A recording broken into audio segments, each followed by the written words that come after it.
আমি দেখতে চাইলাম শয়তানটা কই। 40 পাউন্ড মিশরীয় পয়সা লাগলো জাদুঘরে ঢুকতে। আমরা ঢুকতেছি, ঢুকে দেখলাম শয়তান কই, গুড়ি সব জায়গায়, বিশাল জাদুঘর। জিজ্ঞেস করলাম আসলটা কই? বলল যে তিনি দোতলায় আরাম ফরমাচ্ছেন, ওনারে দেখতে হলে আরো 40 পাউন্ড দেওয়া লাগবে। তো চিন্তা করলাম এটা কি অপচয় হয় নাকি। পরে দেখলাম আল্লাহ তাআলাই তো বলেছেন, কুল সিরু ফিল আরদ ফানজুর কাইফা কানা আকিবাতুল মুকাজ্জিবিন। আমার দুনিয়া ঘোরো আর আমার সত্যের অস্বীকারীরা তাদের পরিণতি আমি কি করেছি চোখ দিয়ে দেখো। তো আল্লাহ তো কইছে দেখতে যাই, দেখে আসি। যাই দেখলাম গ্লাসের বক্সের ভিতরে মিস্টার ফেরাউন চিতই শুয়ে রয়েছে। জীবনে তো শয়তান দেখি নাই। আমার মনে হয়েছিল শয়তান যদি দেখতাম মনে হয় এইরকমই হইতো। চোখ দুইটা এখনো আছে, মাথায় কয়েক গাছা চুলও আছে, হাতের নখও কয়েকটা আছে, গলাটা এরকম চিকন, বডিটা কাপড় দিয়ে জড়ানো। আহারে ফেরাউন, কি জ্বালান জ্বালাইছ। মুসা আলাইহিস সালাম অনেক সময় তাকায় দেখলাম, আমার মন ফিরে গেল 3500 বছর আগের কোরআনের পাতায়, ইতিহাসের পাতায়। এই ফেরাউন মুসা আলাইহিস সালামকে তাড়া করেছে। মুসা আলাইহিস সালাম সাগর তীরে বসে আছেন। সাথীরা বললেন, ইয়া মুসা ইন্না লামুদরাকুন, আমরা তো পাকড়াও হয়ে গেলাম। 86 আক্রমণ 3 দিক থেকে আমাদেরকে ঘেরাও করেছে, পালাবার তো রাস্তা নাই। মুসা আলাইহিস সালাম বললেন, কাল্লা, কখনো নয়, কখনো নয়, রব্বি সাইয়াহদিন, অবশ্যই আমার আল্লাহ আমার পথ বের করে দিবেন। সুবহানাল্লাহ, তো আসতে কইলেন। এর নাম নবীর ঈমান। মুসলমানদের জন্য আল্লাহ তাআলা যথেষ্ট। আলাইসাল্লাহু বিকাফিন আবদা, আল্লাহ তাআলা বলছেন আমি আমার বান্দার জন্য যথেষ্ট নই।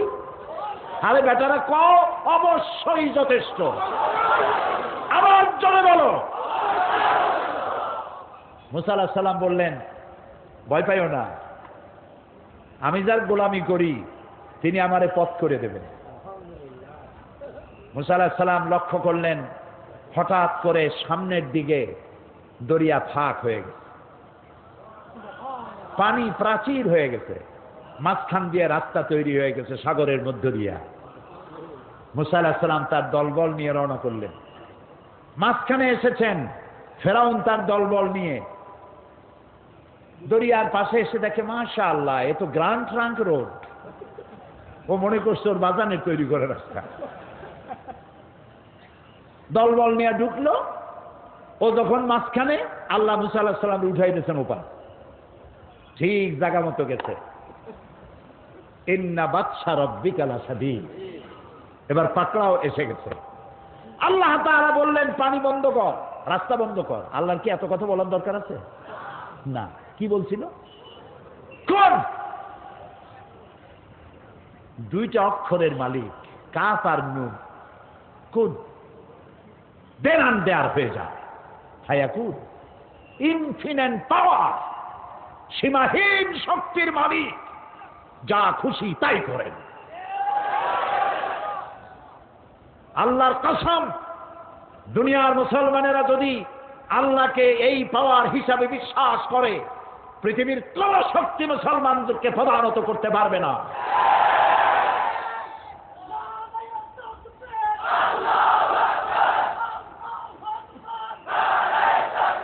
বাস, রাস্তা বন্ধ হয়ে গেল।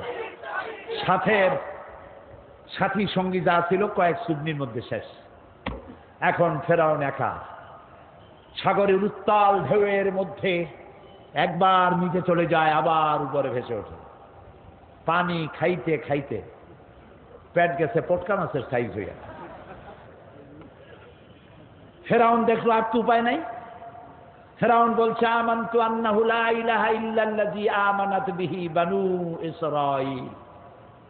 ও আল্লাহ, আমি ঈমান আনলাম ওই ইলাহের উপরে যার উপরে ঈমান এনেছে বনি ইসরাঈলেরা। আল্লাহরে বুঝাইতেছে যে তুমি যদি না বোঝো তাহলে তুমি এভাবে বোঝো যে বনি ইসরাইলেরা যে আল্লাহর উপর ঈমান আনছে আমি কিন্তু সেই আল্লাহর উপর ঈমান আনছি। ও আনা মিনাল মুসলিমিন, আর আমি তো মুসলমান আল্লাহ, এরপরেও তুমি আমার চুবাও কে? আল্লাহ তাআলা বলছেন আল আন, এখন ওয়াকাদ আসাইতা ক্বাবলু ওয়া কুনতা মিনাল মুফসিদিন। দেখেন আল্লাহ তাআলার বাচন ভঙ্গি কি সুন্দর। ফিরআউন বলতেছে আনা মিনাল মুসলিমিন, আমি হলাম মুসলমানদের একজন। আল্লাহ কয় ওয়া কুনতা মিনাল মুফসিদিন, তুই তো সন্ত্রাসী, কি আর মুসলমান, তুই তো সন্ত্রাসী। সারাটা জীবন আমার নবীকে জ্বালাইছো, আমার গোলামদেরকে জ্বালাইছো, বেটা তোরে আজ আমি ছাড়বো না, তোরে মারবো, তুই মরবি, তবে তোর শরীরটা বাঁচাবো। আলিয়াও মানুনা জি কাবে বাদানিক, আমি তোর শরীরটারে বাঁচায় দেব।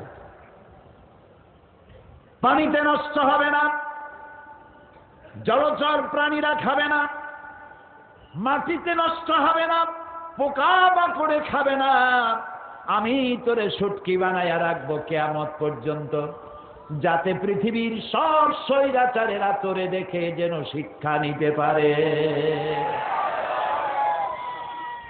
ওই আল্লাহ আছে না নাই? আরো জোরে বলো, সেই আল্লাহই আছে।